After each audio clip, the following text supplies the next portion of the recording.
guys, good afternoon. Gagawa ko ngayon ng bibigyan malapit. Tama-tama sa pag-ibigyan. Ito ko doon, hanggang na naglalagay ako ng mustobado. 1/4 na mustobado. Mustobado. Nilagay ako dito ng mustobado sa kabilang kawali. Kasi dito naman, lalagay ako ng brown sugar. Kunting brown sugar lang.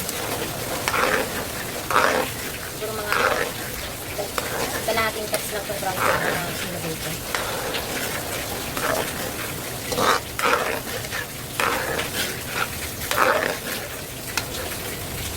Tapos may sobra pa akong asukal na pula. Ilagay ko na rin ito. Ang kawali. Tumulo na ang gata. Maglalagay na ako ng isa kalahating kilong malagkit. Sinain ko na to. Ang nilagay ko pansabaw ay pangalawang gata.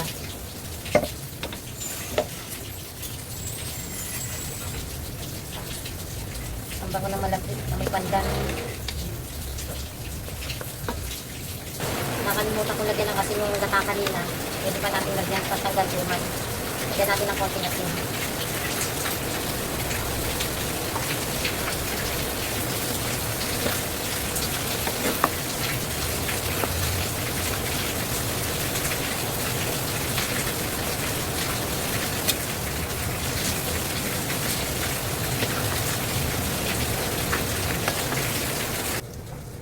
Yan guys, malapit na to. Yung pantapin sa bibingkang malapit.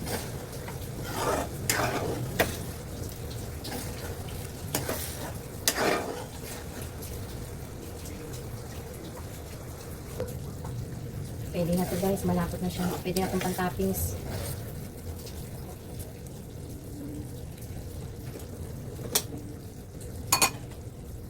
Nilalagyan na natin sa baking pan. Naglagay ako ng konting coconut oil para hindi tumikit sa lyanera.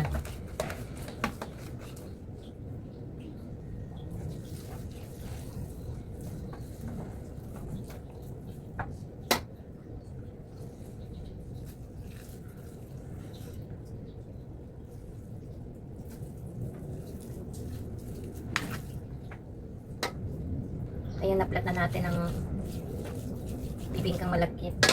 Maglalagay na tayo ng toppings.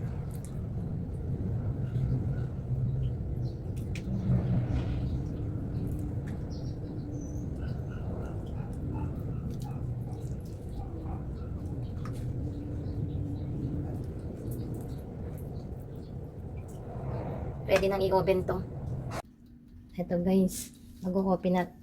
Ilalagay na natin to sa oven. Sa temperature na 200 degree sa loob ng 15 to 20 minutes. Ayan, nagpainit na ako ng oven. Kailangan mainit siya bago ipasok.